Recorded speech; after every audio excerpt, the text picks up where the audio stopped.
Hey everybody, I want to talk about a product and platform that I absolutely love and our latest sponsor, Interseller, the prospecting and outreach platform of choice for recruiters and sellers. Whether you're doubling down on business development or recruiting talent, Interseller does all the heavy lifting of finding contact data, automating the email and follow-up process, and syncs all that rich data into 20 plus CRM and ATS platforms. Reach out now and get going on a 2-week free trial and let them know you heard about it from Adam on the podcast today. Check out the link on the website. Appreciate it. Welcome to the podcast, where we introduce you to incredible humans who share their journeys with the mission to inspire you to harness your own inner tenacity to drive your life and career forward. And now, your host, Adam Posner.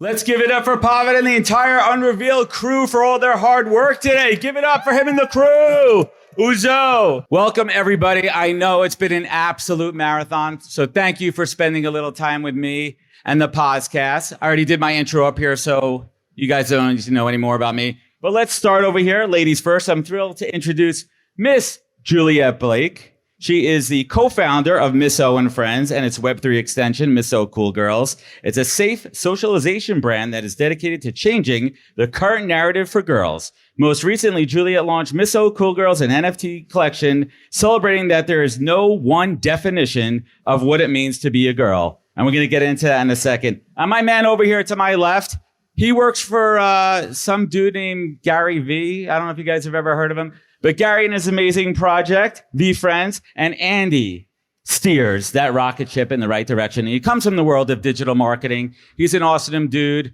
I'm thrilled to dig into both projects. But first and foremost, one of the things that has stood out most to me over the last couple of days here is how strong the female community has showed up here. Let's give it up. And that's what it's all about here. And for me, I have a 10-year-old daughter, Nina, and I've had the honor and privilege to experience my Web3 journey and my NFT journey with her. And to me, that's what it's all about. I minted my Miss O Cool Girls with Juliette. I've had an incredible Vee Friends experience with my daughter opening her cards, and we're going to get right into it. So Juliette first, I'd love if you could just elaborate on the why behind your project. Absolutely. We're really looking to ensure that girls are included in Web3. They're underrepresented in a lot of areas in media. And everything that I'm doing is really working to change the toxic content narrative for girls. And as we grow into this new technology, we have to build better. We have to build healthier. We have to build safer. And that's really the mission behind Miss O Cool Girls and everything we're continuing to build. I love it. Thank you so much. And for anyone who is not familiar with Vee Friends and the characters that Gary first created, would appear to be these doodles, but there's so much more behind those doodles, Andy. I'd love if you could share for those out there who are not familiar with Vee Friends, the meaning behind the characters and the mission. Meaning behind the characters and the mission. I think the mission is one to create and establish an amazing community, host amazing events, and foster relationships through that community. And then there's 250 characters, which were created to espouse the traits that Gary Vee is known to talk about: patience, hard work, humility, courage, kindness, and to be able to do that through characters, no longer Gary Vee. And I think that's what it's really about too. Part of the Vee Friends, it is moving away from just Gary Vee. It's one of us. It's one of our phones that are going off here. Andy, what's your personal favorite Vee Friend character? Someone just asked me this. It changes every day. I'll actually say my personal favorite today, just because you brought it up, is Entrepreneur Elf. Clearly, that's my dude. Clearly, Gary as an entrepreneur has a lot of heart for Entrepreneur Elf. And I think entrepreneurship speaks to a lot of what Vee Friends is and the community that we have. Awesome. And that's my core elf, my core Vee Friend, one that I absolutely love. Juliette, let's talk a little bit about the mission about onboarding young girls and young women into the world of Web3. What has been the biggest obstacle or challenge or hurdle to overcome, besides overcoming this spring break party at the hotel next to us? I think the biggest obstacle that I've seen is the current information that is out there is just not relatable. And as soon as we can kind of flip that and really show girls what this whole incredible world of Web3 is and bring them examples that they can actually relate to and that make sense for them. So that's really what we're working to do. I think also there's just not a lot of opportunities to learn, like in general. And I think that goes in, just for the overarching world of Web3, but specifically with girls, they just continue to get left behind. Yeah, so let's talk about that a little bit. Web3 is supposed to be inclusive. It's supposed to include everybody. It's supposed to be about everything. But I think over the last couple of years, and Gary says it all the time, 98% of projects are going to shit are going to fail. And we've seen these boys clubs projects, these exclusive projects where you have to be on some kind of white list to get into, and you have to know somebody to make something into it. That's not what VeeFriends was about. That's not how it was. It was open to everybody. Andy, I'd love if you could talk a little bit about, and I don't know if you've done this much, but how are you and Gary and the team making the entire VeeFriends ecosystem more open and inclusive, especially to younger generation and girls and boys? I was thinking of a moment, someone asked Gary, how do I join the VeeFriends community? And his response was like, you already are. That VeeFriends Discord, I'm humbled to say, is one of the largest Discords in all of NFT land. We have over 300,000 community members, and we try to make it as inclusive as possible. Even within VeeFriends and ticketing, like at VCon, we have different rarities of tickets. And we were talking through, should we give special access to certain token holders based on the rarity of the tokens? And Gary's like, fuck that. Because he wanted it to make it a one inclusive community experience for everybody, and to avoid things that go with exclusivity that might be a negative element to building a strong community. I love it. Juliette, let's talk a little bit about the endowment fund that's helping to fund the Miss O Girls Project. It's been a long week, guys. Correct me if I'm wrong. I think it's $25,000.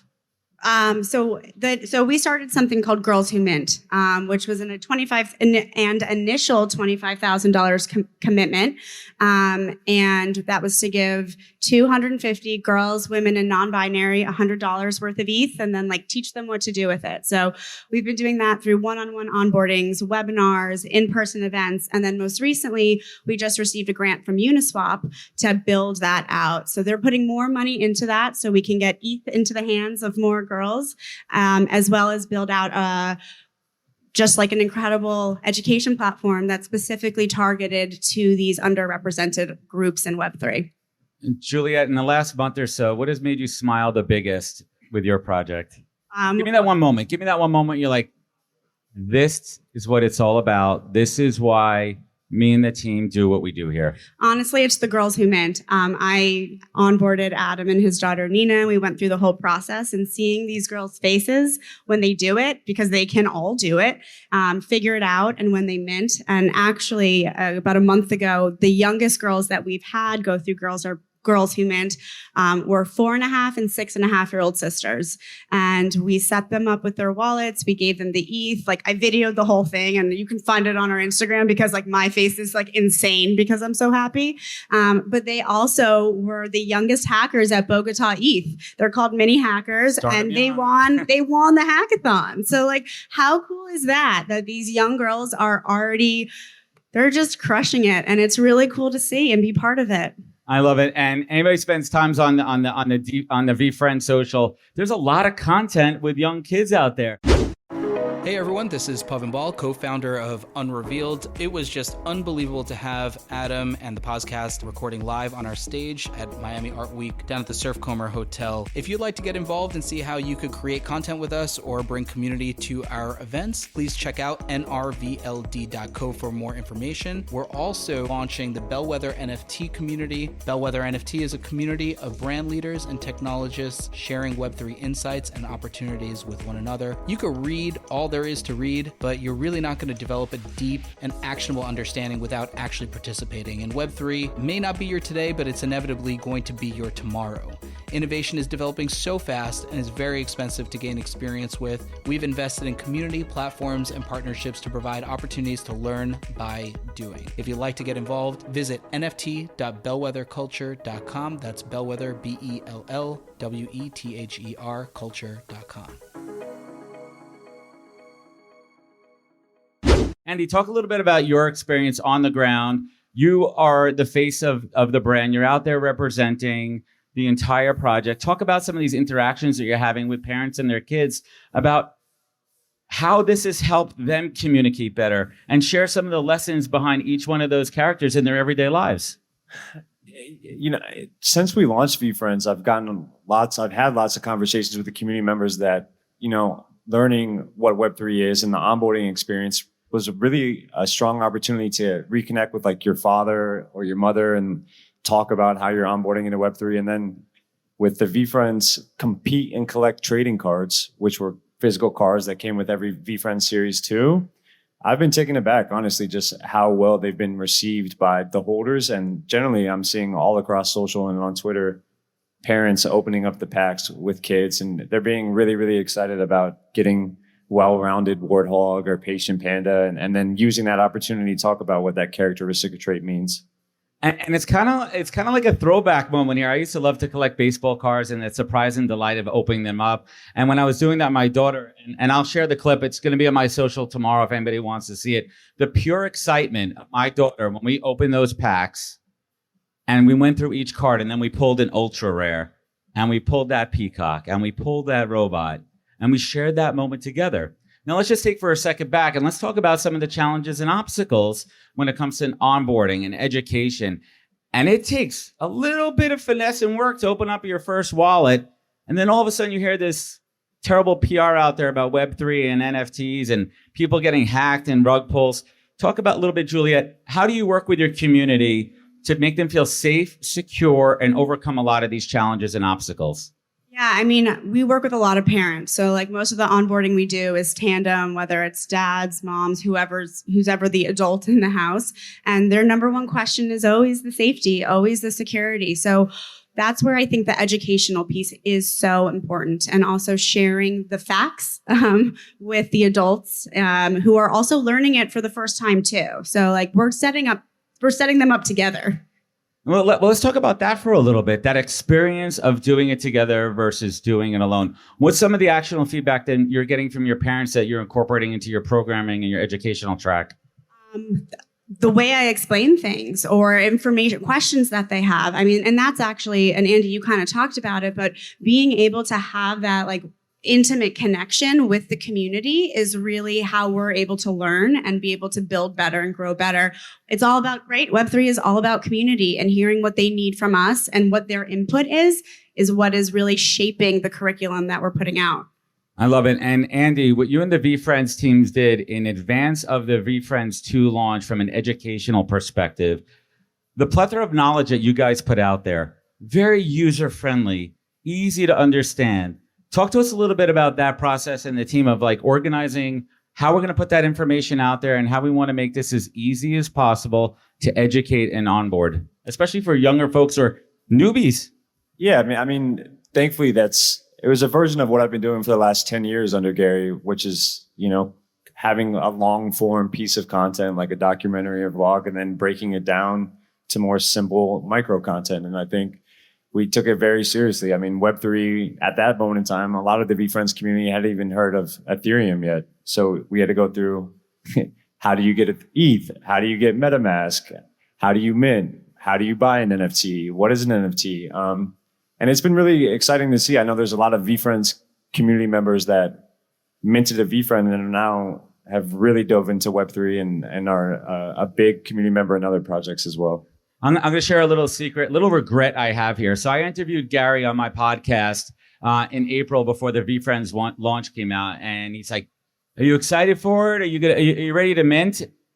And I'm like, yeah, but I have no freaking clue what a wallet is or what an ETH is or any of that. And now fast forward, it's one of my regrets, but I am playing catch up and getting back into it. Let's talk about IP. Let's talk about the intellectual property that comes with each one of the characters and the extensions and everything that you could do with it.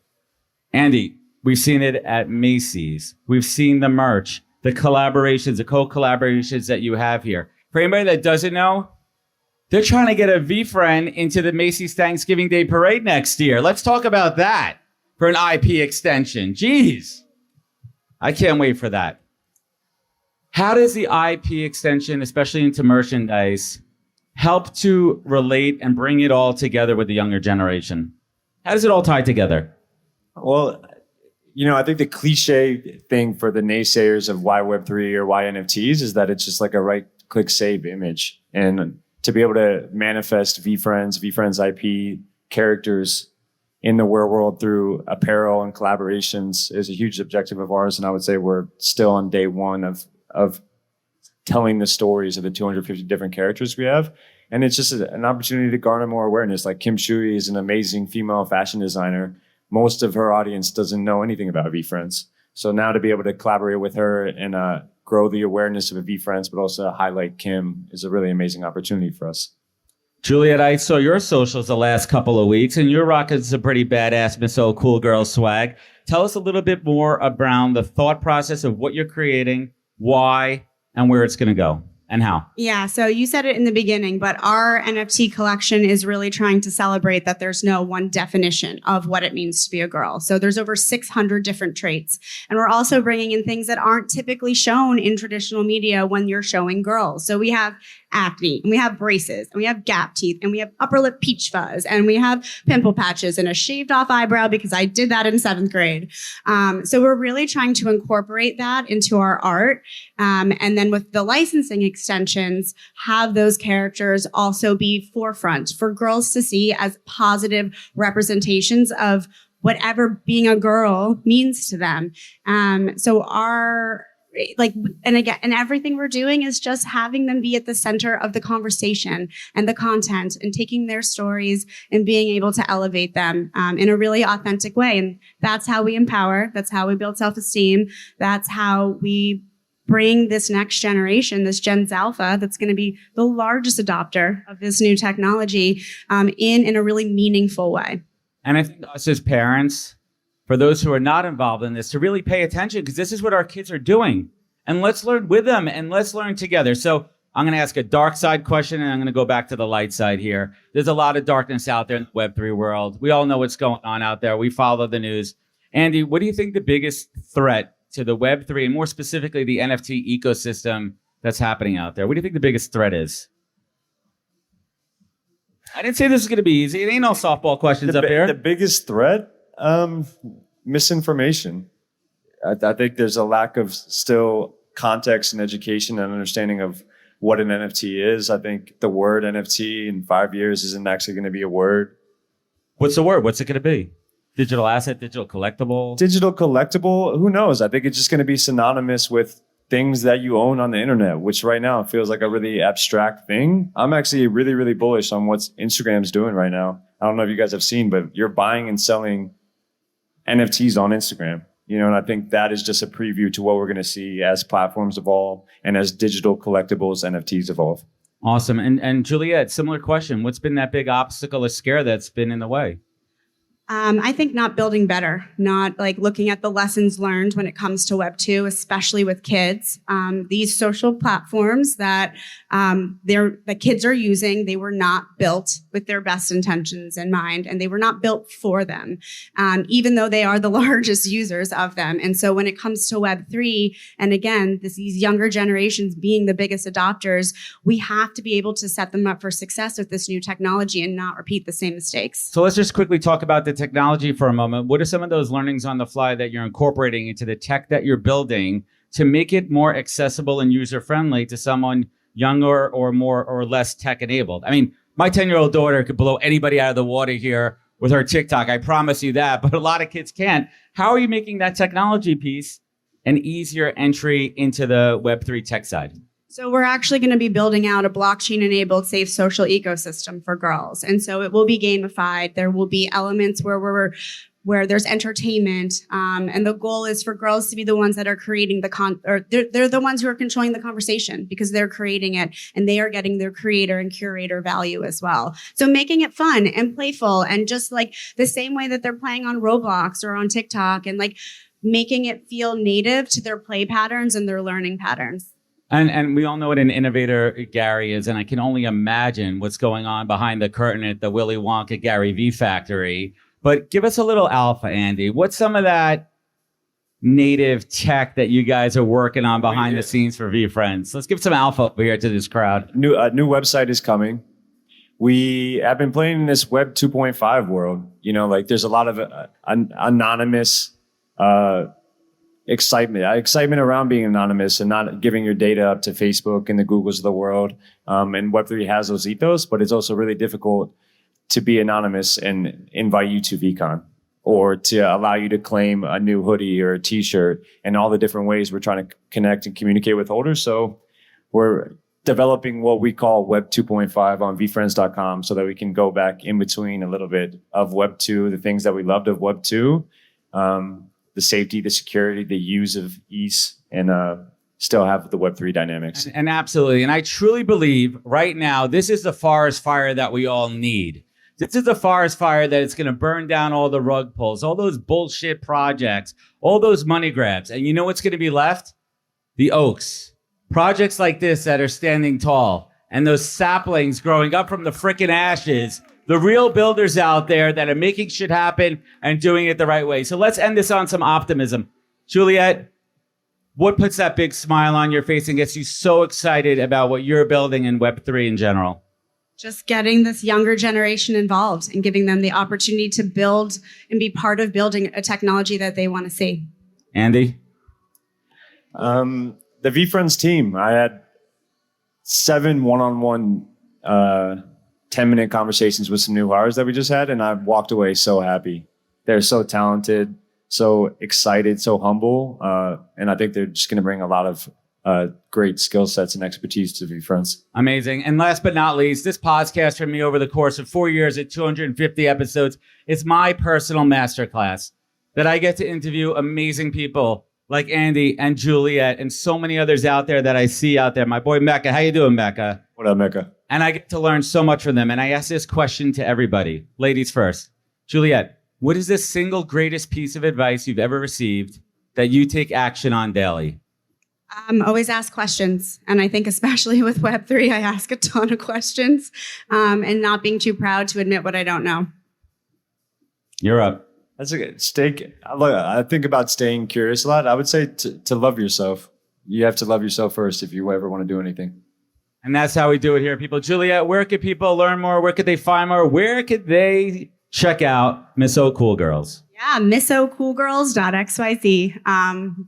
All handles, all social handles. We're still minting. So anyone who wants to be an ally for girls in Web3, we would love to have you part of our community. Definitely check it out. It's awesome. And Andy, where can we find this little Vee Friends project at? At Vee Friends and at VeeCon. Everybody, I hope you learned something. Hope you laughed a little bit. I want everyone to enjoy the rest of their Art Basel. I want to give a big thanks out to Pava, and I want to give a big thanks out to Unrevealed for putting this all together. Jason Kokler, Nobody Studios, everyone out there, my wife, my friends, my family. This is the podcast. You can check it out at thepodcast.com. Remember, take care of each other, look out for one another, and catch us next week for another great episode. Thanks, everybody. Thanks, Adam. Thank you. Wisdom is forever, but for us, it's time to go. Thank you for joining us. Luckily, we'll be back with our next episode soon, jam-packed with more incredible humans. Thank you for listening, subscribing, and sharing. To join the conversation, search the podcast on LinkedIn. And to catch up on past episodes and more info, please visit www.thepodcast.com.